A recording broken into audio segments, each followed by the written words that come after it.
Hey, what's up, YouTubers? It's Gone Baby Han again. Sorry, I haven't been on line in a while. I haven't uploaded a video in quite some time. I do apologize for the long hiatus. I've just been busy with work, paying my bills, paying my dues. Really sorry about that. But anyway, I've got several different movies I want to talk about. I'm going to kind of do like a multi, quasi review here. But there were three films that I've seen that I really want to talk about. I already talked about The Place Beyond the Pines in a previous review, but the three movies I want to talk about, there was one I saw in theaters, and then two I saw on video. Iron Man 3, for one, is a big one. Iron Man 3, The Impossible, which had Ewan McGregor and Naomi Watts. It was about the tsunami. And Gangster Squad with Ryan Gosling, Josh Brolin, Sean Penn. Huge cast. So let's get to it. Iron Man 3. Okay. Iron Man 3. I'll say this. It was good. It was good. It was good. But I was just really let down by, and I know everyone's talking about this, but I can't let it go. I can't let it go about what they did with the Mandarin. I was really disappointed. I thought that I almost felt like the director Shane Black thought that the character of the Mandarin, he's got the 10 alien rings. He's like, oh, that's too ridiculous. That's too unrealistic. We gotta ground it in reality.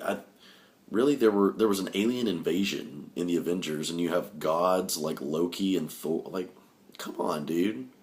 How is alien rings unrealistic? But I don't know if that was the thought process that they went about when they decided to totally fuck up this character's comic book origin. But that was easily the biggest problem for me with the film, was what they did with with Mandarin. And I'm not going to ruin. I don't want to give any spoilers. I think you guys should go see it. It is a good film. Robert Downey Jr. is perfect as always. Don Cheadle was great. Guy Pearce was good, although I didn't really care for his character in the second half of the film. I thought he was just kind of, I don't know, I thought his motivations were stupid.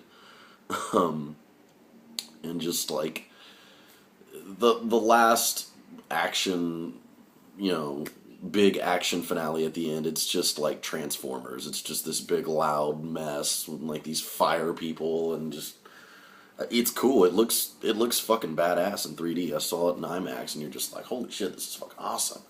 I'm just eating your popcorn. But it's just, they kind of check your brain at the door at the end, because it just gets a little ridiculous and over the top. And I think Robert Downey Jr. said that this was going to be the last Iron Man that he was going to do. But if that's the case, is he not coming back for the Avengers? I don't know. It's interesting. I guess maybe this is just the last solo Iron Man movie, but he's going to do. But yeah, it's not a bad film. It's good. It's just I was let down. I was disappointed by where they took one of the characters, the Mandarin. I loved the Mandarin. He's like as the Batman is the Joker, Mandarin is to Iron Man. He's like his biggest arch nemesis, and I can't believe they didn't do him in the first one. But anyway, I digress. On to the next review, which was The Impossible with Ewan McGregor and Naomi Watts. It was about the Indian Ocean tsunami that happened in 2004. Killed hundreds of thousands of people. So many lives were lost. And I remember when this happened, when I was in high school, hearing about it, and I didn't really, I was like, man, that's so sad, that's so tragic. I didn't look much into it, but after I watched this film, and the visual effects in this film are fantastic. I've never seen water look so real. And I watched a behind the scenes thing on the Blu-ray.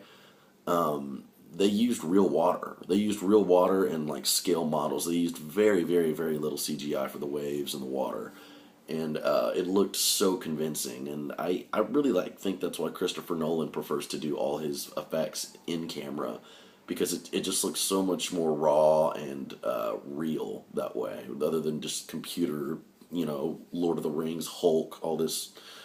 Ugh. But anyway, Yeah, the Impossible was really good. Naomi Watts was actually nominated for Best Actress for her performance in this film, and she was really good. I mean, she just her character goes through hell. I mean, she just suffers and suffers and suffers in so many horrible ways. But the ending has a great payoff. It's got a great ending.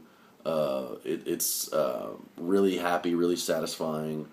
But it's just in the wake of like a really horrific natural disaster. Ewan McGregor gives a really great performance. It's really good. It's definitely, if you do watch this film, you're gonna need like some tissues because it's a tearjerker.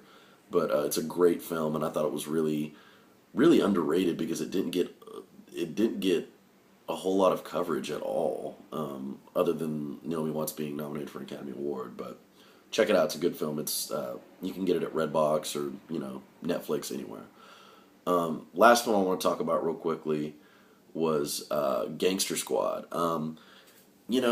So many people ripped that movie like a new fucking asshole, and I was like, man, seriously, it can't be that bad, dude, because there's so many films out there that critics hate that I absolutely loved. I thought 300 was good. Like, I think on Rotten Tomatoes, I think it has like a 60%. Like, a lot of critics were divided about it. 300, I mean, it's like one of my all-time favorite movies. I love that film. It captured the look and feel of the graphic novel by Frank Miller, and it was done so perfectly with the slow motion, just showing just the might and the power of the Spartans, and it was it was so awesome. I love that film. Love that film. But anyway, back to Gangster Squad. Yeah, critics just ranked this film over the coals, and I think it has like a 34% on Rotten Tomatoes, and I was like, I'm not going to go see it in theaters, but when it comes out on DVD, I'll rent it. So I rented the film, and it was actually really fucking good. It almost had like a Zack Snyder feel, but it was directed by Ruben Fleischer, who did Zombieland and 30 Minutes or Less. But it was really cool. Sean Penn gives like a really over the top performance as Mickey Cohen. He's like, "Here comes Santa Claus." I mean, he's just, of course, that's not how Mickey Cohen in real life actually was. Like, he was never that hammy, and I'm sure he was. I mean, I never met the guy. I obviously wasn't alive then, but you just roll with it. It's fun. He's just chewing up the scenery, and I could just tell Sean Penn had a lot of fun playing a really despicable guy. Josh Brolin was great. Ryan Gosling, I mean, he's always fantastic. And it's very loosely based on true events about a group of LAPD cops that formed a gangster squad unit to throw Mickey Cohen's racket out of town in the 50s in Los Angeles because his crime had just completely poisoned the city. And, Nick Nolte's like, well, "I want you to drive that bastard out of town." Just in that wonderfully crusty Nick Nolte voice. Instructs Josh Brolin and Ryan Gosling to run these guys out of town. And they do. There's a lot of gratuitous violence. I mean, it's just a guys movie. Like, it's awesome. I liked it a lot. I would recommend it if you like action films, but just leave it as that. It's just a fun guy action romp. It's nothing to be taken seriously. It's very loosely based on a true story. And it's kind of like Boardwalk Empire. Boardwalk Empire is very loosely based on Nucky Johnson, not Enoch Nucky Thompson like it is in the show. And it's very loosely based on a real person, but it's not. So, those are my 3 reviews. Sorry the videos took so long to get up to you guys, or this video. But hit me up in the comments, let me know what you thought of the 3 films that I reviewed, and I will hit you guys up with my comments, with my videos later. Have a good one.